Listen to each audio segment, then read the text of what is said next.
एक चीज़ जो बहुत परेशान करती है हर इंसान को, और वो है रिजेक्शन। रिजेक्शन का डर, बहुत ज़्यादा डर लगता है लोगों को रिजेक्शन में।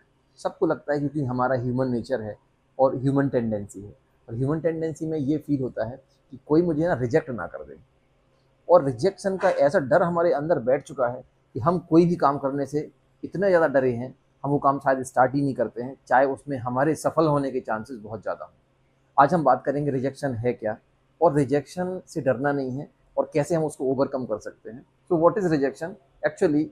आप जब किसी भी इंसान के सामने अपनी बात को रखते हैं, और शायद वो बात उसके काम की ना हो, या उसको समझ में ना आई हो, या वो उस काम को नहीं करना चाहता हो, या जो आपको अच्छा लगता हो वो उसको अच्छा नहीं लगा, और इन सब की वजह से वो अगर आपको मना करता है, ना करता है, इसको बोलते हैं रिजेक्शन। अब रिजेक्शन में हमें ये लगता है कि यार ये इतनी अच्छी बात थी और इसने माना क्यों नहीं। अब वो बात जो अच्छी थी ना, वो किसके लिए थी? वो आपके लिए अच्छी थी, वो उस इंसान के लिए अच्छी नहीं थी। एग्जाम्पल ले लेते हैं, आपके पास एक बहुत ही एक्साइटिंग प्रोजेक्ट आया है, आपने अपने दोस्त को फ़ोन किया, हेलो देखो मैं ना एक प्रोजेक्ट से तुम पे चर्चा करना चाहता हूँ, और हम लोग मिलते हैं, बात करते हैं। और उसने सोचा पता नहीं क्या है, उसने कहा ठीक है आ जाओ। अब आप गए हैं, अब आपने जाके उसको बताया ये काम ऐसा है, ऐसा ऐसा वैसा, आपने दो चार चीज़ें उसको पूरा प्रोजेक्ट के बारे में समझा दिया।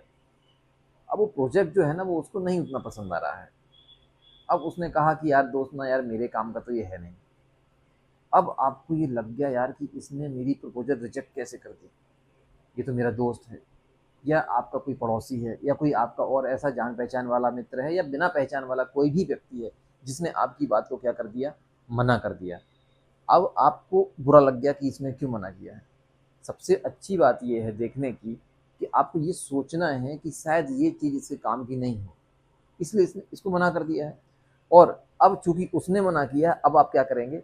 उस काम को करना बंद ही कर देंगे, या किसी को बताएंगे नहीं, कि बताने से डरेंगे। नहीं यार मेरा प्रपोजल ना रिजेक्ट हो जाता है, रिजेक्ट कर देते हैं लोग, या दो ने रिजेक्ट कर दिया, तीन ने रिजेक्ट कर दिया।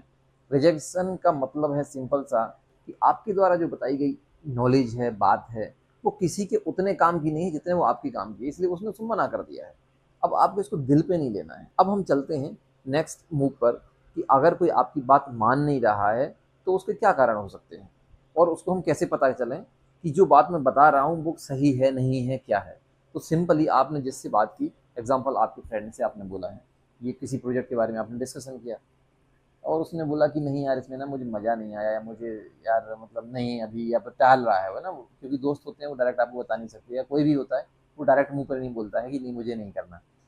तो आप उसको पूछ सकते हैं कि आपको क्या फ़ील होता है, आपका क्या फ़ीडबैक है, आपको अच्छा लग रहा है या नहीं लग रहा है। तो जब वो कुछ ना कुछ आपको बताएगा ज़रूर, कि नहीं नहीं यार मेरे मेरे में ना मुझे थोड़ा-सा ये दिक्कत है, नहीं तो मैं कर लेता। मुझे ये दिक्कत है, नहीं तो मैं कर लेता। ये जो वर्ड्स हैं, इन वर्ड से ही आपको समझ जाना है कि ये इस काम को नहीं करना चाहता, और ये इस काम को करेगा नहीं। इससे आपको एकदम क्लैरिटी हो जाएगी कि ठीक है, ये इस काम को नहीं करेगा। अब ऐसा नहीं है कि कोई भी उस काम को करने के लिए बना ना हो। अब हम बात करते हैं सॉल्यूशन की, कि अगर हमें रिजेक्शन ज़्यादा मिलते हैं तो हम करें क्या। अगर आपको किसी भी चीज़ में रिजेक्शन ज़्यादा मिल रहे हैं, तो सबसे पहले आपको ये देखना है, क्या वो चीज़ सच में उतनी काम की है, क्या पहले लोग उसमें सफल हुए हैं। आपको पता चल गया कि हाँ वो अच्छी है, उसमें लोग सफल भी हुए हैं, फिर आपको देखना है कि आप जिस तरीके से प्रेजेंट कर रहे हैं सामने वाले के सामने, क्या वो उसकी नीड को फुलफिल कर रहा है या नहीं कर रहा है। मान लो चीज़ बहुत अच्छी है, लेकिन आप उस तरीके से प्रेजेंट कर ही नहीं पा रहे हैं सामने वाले से कि उसको लगे कि हाँ ये मेरी ज़रूरत पूरी कर देगा, तो फिर तो वो यस करेगा ही नहीं। आपने ये भी मालूम कर लिया है। जब आपको लगता है ये काम की भी है, ये नीड भी फुलफिल करेगा, फिर जब किसी के पास जाएंगे तो पहले ये आइडेंटिफाई करेंगे कि वो उसको उस प्रोजेक्ट की ज़रूरत है या नहीं, उसको उस चीज़ की ज़रूरत है या नहीं। अगर है ज़रूरत, तो कब तक ज़रूरत है, और आपको फिर वो चीज़ उसको बतानी है। हो सकता है वो चीज़ उसको पसंद ना आए, लेकिन कोई ना कोई तो ऐसा आएगा आपके, जब आप बताते जाएंगे लोगों को, कि वो कहेगा कि हाँ मुझे करना है।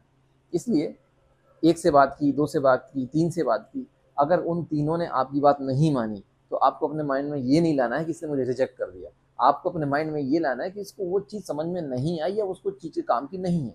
जब ये चीज़ें आप समझते जाओगे, तो नेक्स्ट मूव क्या होगा? नेक्स्ट मूव में यही होगा कि अब मैं ऐसे लोगों से बात करूंगा जिसके काम की ये चीज़ है। आप दूसरे के पास जाएंगे, तीसरे के पास जाएंगे, चौथे के पास जाएंगे, पांचवें के पास जाएंगे, कोई ना कोई आदमी आपके साथ जरूर मिलेगा कि वो कहेगा यस ये मेरे काम की है, हम स्टार्ट करते हैं। और आपके साथ वो काम स्टार्ट हो जाएगा, आपका प्रोजेक्ट स्टार्ट हो जाएगा, या आपका जो भी काम है वो काम आपका पूरा हो जाएगा। तो इस तरीके से आप रिजेक्शन से आपको डरना नहीं है। रिजेक्शन उसके ही होते हैं जो फील्ड में आता है, जो काम करता है, और आप फील्ड में जाएंगे, काम करेंगे, रिजेक्शन मिलेंगे, लेकिन एक्सेप्टेंस भी आपको मिलेंगे ही मिलेंगे। तो आपसे उसका फियर निकाल दीजिए और आराम से काम करिए। और आप अभी तक सब्सक्राइब चैनल नहीं किया है तो करिए, लाइक करिए, और दूसरे भी उन लोगों को भेजिए जिनको लगता है रिजेक्शन से डर। Thank you so